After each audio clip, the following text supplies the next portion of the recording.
à Mardib, le bien-aimé d'Allah. Chapitre 8. Précédemment, nous avons évoqué avec quelle détermination le prophète Adam, que la paix soit sur lui, a veillé à transmettre à ses enfants la recommandation concernant notre maître Mohammed, que la prière et le salut soient sur lui, afin que chaque génération puisse le connaître, l'aimer et croire en lui. Allah, vénéré soit-il, a fait de cette préconisation un impératif qu'il a imposé à tous les prophètes, faisant d'eux des témoins qui se devaient d'aimer le prophète Mohammed, que la prière et le salut soient sur lui, de croire en lui et de le suivre si celui-ci apparaissait dans leur vie. Nous allons ici, à travers plusieurs récits, aborder la question de son apparition, en éveil ou durant leur sommeil, dans la vie de ceux-ci. Commençons par l'histoire de la vie du prophète Ibrahim, que la paix soit sur lui.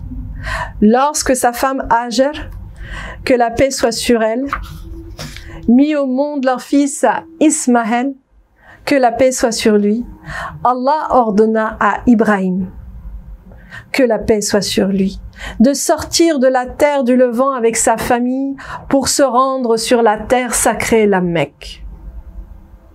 Il s'exécuta avec dévotion et obéissance, accompagné de l'archange Gabriel, que la paix soit sur lui, qui fut son guide durant ce long périple.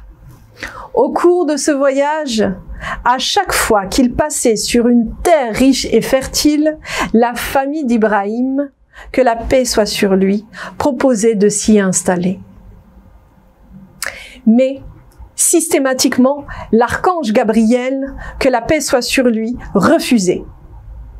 Et ce, jusqu'au jour où ils arrivèrent dans la contrée de la Mecque sacrée. Troublé par le désert qui s'étalait devant lui, Ibrahim, que la paix soit sur lui, dit à l'archange Gabriel, que la paix soit sur lui. Mais ici, il n'y a ni flore ni faune.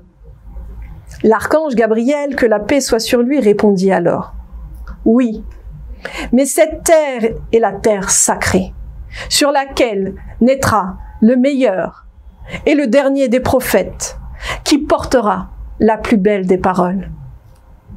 À ce moment, le cœur du prophète Ibrahim, que la paix soit sur lui, s'apaisa. Et il pria Dieu, afin que ce lieu s'établisse sur le sentier d'Allah, et qu'il devienne une destination où les générations viendraient, nombreuses, se recueillir. Puis, il dut abandonner, pour quelque temps, son fils et sa femme Hajar, que la paix soit sur eux. Ceux-ci, au bout d'une certaine période, commencèrent à manquer d'eau et de nourriture, ce qui inquiéta Hajar, que la paix soit sur elle. Elle se mit alors à prier Allah, tout en courant vers la montagne Al-Safa, afin de chercher de l'assistance. Puis, elle grimpa vers un lieu nommé Marwa, pour encore y chercher une assistance, où y trouver de l'eau. C'est alors qu'un homme lui apparut. Elle courut vers lui pour lui demander de l'aide, et en espérant qu'il puisse les secourir, celui-ci, plein de sollicitude, lui dit « Je suis l'archange Gabriel, que la paix soit sur lui. Et Allah, vénéré soit-il, m'a envoyé afin de vous fournir l'eau.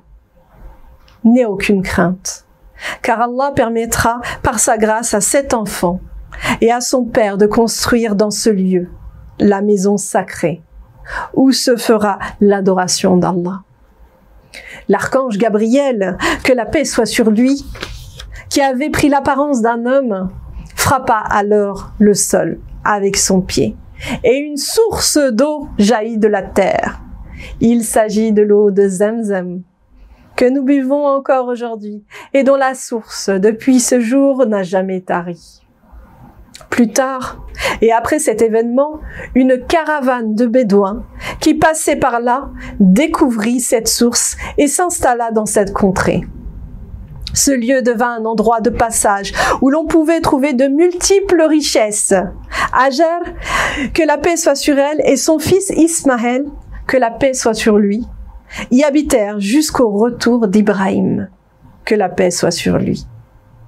Quand le prophète Ismaël, que la paix soit sur lui, devint un jeune homme, Allah demanda au prophète Ibrahim, que la paix soit sur lui, de construire avec son fils la Kaaba, afin qu'il y pratique l'adoration d'Allah.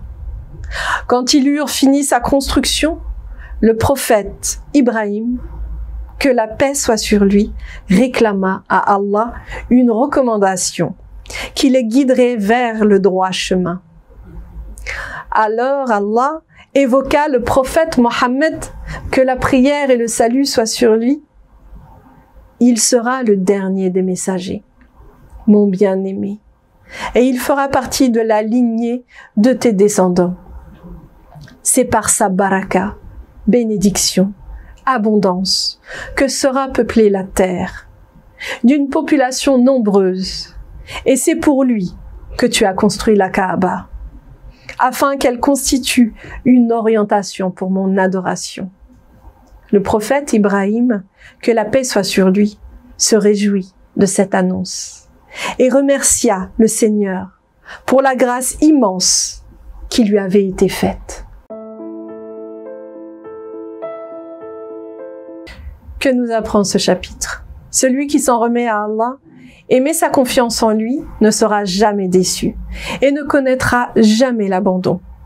Il sera toujours guidé dans la bonne direction et ne sera pas dépourvu de ressources. Aussi, que toutes les invocations effectuées avec sincérité et détermination auprès de Dieu seront toujours exaucées. Enfin, que la Kaaba sacrée a été érigée en l'honneur du prophète Mohammed, que la prière et le salut soient sur lui, afin que sa lumière et ses bienfaits se propagent. Baraka. Qu'Allah prie sur Mohammed, que la prière et le salut soient sur lui et sur sa vénérable famille. Amin.